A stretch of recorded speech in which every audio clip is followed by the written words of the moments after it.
अस्सलाम वालेकुम नाजरीन। काबली पुलाव की अब तक का ख़ुलासा ये है कि हाजी साहब जो है अपनी पूरी फैमिली को ब्रीफ़ कर रहे हैं कि बारबीना को मैं किस तरह लेके आया हूँ और क्या हालात बने। ये अपने भाई का इलाज कराना चाहती है क्योंकि वो माज़ूर है टांगों से और मैं उसका इलाज कर रहा हूँ सदका खैरात के तौर पे। मैंने उसके पैसे दिए और उसके बाद जो है क्योंकि इसका ठिकाना नहीं था और ये बेवा भी है तो मैंने इसको काम काज के लिए रख लिया। तो ये इतनी सी बात है और ये खुश है मेरे साथ। और बारबीना जो है वो बहुत रहम तलब नज़रों से हाजी साहब की तरफ देख रही है क्योंकि सब उसको अजीब अजीब नज़रों से घूर रहे हैं। ऐसे लगता है कि कोई खलाई मखलूक आ गई है बेचारी मासूम बारबीना। और इतनी मासूम लड़की जो है वो देख के सारे हैरान परेशान भी हैं और कि ये हाजी साहब के पास जवान लड़की कैसे रह सकती है। और सब तशवीश में भी हैं लेकिन हाजी साहब के एहसानात इतने ज़्यादा हैं उन सब पे कि वो बोल नहीं सकते। और एकदम से दरवाज़ा खटकने की आवाज़ आती है तो सारे जो हैं पूरा ख़ानदान जो है वो दरवाज़े की तरफ लपकता है। और जो है उसमें सारी फैमिली भी है, उसमें बारबीना भी मौजूद है। और जब वो दरवाज़ा खोलते हैं तो सामने जो है वो पुलिस खड़ी होती है और जो है वो इंस्पेक्टर जो है वो कह रहा होता है कि आपके ख़िलाफ़ वारंट गिरफ़्तारी हैं क्योंकि आपने जो है एक लड़की गैर मुल्की लड़की को रखा हुआ है। तो वो कहते हैं कि यहाँ पर कोई गैर मुल्की लड़की नहीं है और ये सब हमारे अपने हैं। तो वो इंस्पेक्टर कहता है कि उल्लू बनाना किसी और को, ये लड़की है जो नज़र आ रही है ये यहाँ की नहीं है, गैर मुल्की है, इत्तला मिली है, इसलिए आपको थाने जाना पड़ेगा इस सिलसिले में और लड़की को भी हम साथ लेकर जाएंगे। अब हाजी साहब की गैरत ये कैसे गवारा कर सकती है। तो उसने फ़ोन कराया और सब मामला रफ़ा दफ़ा हो गया। और बारबीना जो है वो बहुत शुक्रगुज़ार है हाजी साहब की और कहती है कि मैं आपकी वजह से ही तो रुकी हुई हूँ वरना मैंने चले जाना था। और शमीम जो है वो हाजी साहब से कहती है बड़े तफ्तीशी अंदाज में कि तुम्हें बड़ी समझ आती है इसकी ज़बान की और कितने सालों से जो मैं बोल रही हूँ तुम्हें एक लफ्ज़ समझ नहीं आती। तुम्हें पता है कि मैं तुम्हारे नाम पे बैठी हुई हूँ और मैं तुम्हारा इंतज़ार कर रही हूँ, मैं तुम्हें नज़र नहीं आती। तो हाजी साहब कहते हैं कि ओ भाई वो बोली लड़की है, मेरी ज़िम्मेदारी है और मेरा काम है उसकी खिदमत करना, ख्याल रखना, उसको कमी बेशी पूरी करना। और वैसे भी वो कोई फ़ालतू बातें नहीं करती, सिर्फ़ अपनी बात करती है। और बारबीना जो है फंक्शन से वापस आ चुकी है तो जो हाजी साहब का भतीजा है वो उसके पीछे भाग रहा है कि मैंने तुम्हारी तस्वीर बनानी है, तुम्हारी तस्वीर बनानी। बारबीना भाग कर आ जाती है हाजी साहब के पास कि मैंने तस्वीर नहीं बनानी। तो हाजी साहब को आ जाता है गुस्सा बहुत ज़्यादा, उसका तो बस नहीं चलता कि एक कस के लगा दे अपने भतीजे को।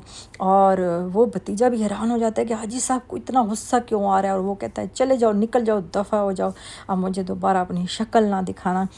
और बारबीना जो है परेशान हो जाती है और हाजी साहब से पूछती है आपने खाना खाया है। वो कहता है कि मैंने खाना नहीं खाया और मैंने मेडिसिन भी लेनी है और मेरे सर में बहुत शदीद दर्द है। तो बारबीना कहती है कि मैं आपका सर दबा देती हूँ, आपको बहुत सुकून आएगा। तो वो कहता है आप चली जाओ, ये मुनासिब नहीं है।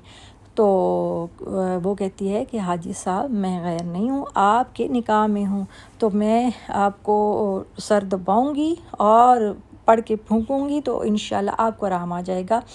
तो वो जो है उसका सर दबाती है और हाजी साहब का सर दर्द ठीक हो जाता है।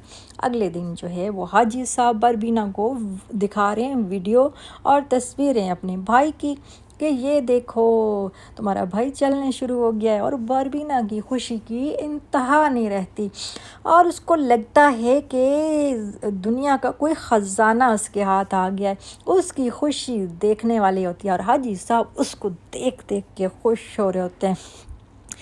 और वो हाजी साहब को बार बार कहती है कि मेरा भाई चलने लग गया है, मेरा भाई चलेगा, दौड़ेगा। तो फिर कदमों में बैठ जाती है हाजी साहब की। तो हाजी साहब कहते हैं नहीं बारबीना ऐसे नहीं करो, अच्छी नहीं है बात, आपकी जगह यहाँ पर है। और बारबीना को कुर्सी पे बिठा देते हैं। इधर से हाजी साहब के भाई साहब तशरीफ़ ला रहे होते हैं और उधर ही रुक जाते हैं और थोड़ा सा खटकते भी हैं کہ بھئی حاجی صاحب تو بہت زیادہ فری ہیں اس لڑکی کے ساتھ اور ہمارے سامنے کچھ اور کرتے ہیں۔ خیر ادھر سے جو ہے وہ مبارکباد کے لیے جو ان کی بیٹی کی شادی ہوئی ہے ان کی پرنسپل آئی ہوئی ہیں اور خوشخبری دیتی ہیں ساتھ اور مبارکباد دیتی ہیں اور سب بہت خوش ہو رہے ہوتے ہیں کہ اور وہ کہتی ہیں کہ جو ہے میں ایک اور رشتہ بھی کرنا ہے میں نے۔ اسی دوران جو ہے آ جاتی ہے باربینا چائے لے کے، تو وہ کہتی ہیں کہ لڑکی ہمیں پسند ہے، اور وہ بتا رہی ہوتی ہیں کہ یہ بڑی تابعدار بچی ہے، بہت خدمت گزار ہے، اور بہت زیادہ تعریفیں کر رہی ہوتی ہیں جو حاجی صاحب کی بھابیاں ہیں۔ اور حاجی صاحب پوچھتے ہیں کہ آپ کس کا رشتہ کرنا چاہتی ہیں؟ تو وہ بتاتی ہے اس کی بھابی کہ یہ اپنے بھائی کا رشتہ کرنے آئی ہیں۔ تو وہ کہتے ہیں حاجی صاحب کہ کس سے رشتہ کرنے آئے ہیں؟ تو ہمارے پاس تو کوئی لڑکی نہیں ہے۔ تو وہ کہتی ہیں حاجی صاحب یہ جو باربینا ہے یہ اس کے بارے میں بات کر رہے ہیں، اور حاجی صاحب کا ایک رنگ آ رہا ہے اور ایک رنگ جا رہا ہے۔ اب حاجی صاحب کیا بتائیں گے کہ میرا تو اس کے ساتھ نکاح ہے اور یہ میری بیوی ہے، اور دیکھیں گے نیکسٹ ڈرامے میں کیا حاجی صاحب نے بتا دیا ہے، سب کو اعلان کر دیا ہے کہ باربینا میری بیوی ہے، اور وہی عزت جو ہے جو بیوی کو ملنی چاہیے حاجی صاحب دے پائیں گے یا نہیں، اور سب کا رد عمل کیا ہوگا نیکسٹ ایپیسوڈ میں دیکھیں گے۔ تب تک کے لیے اللہ حافظ۔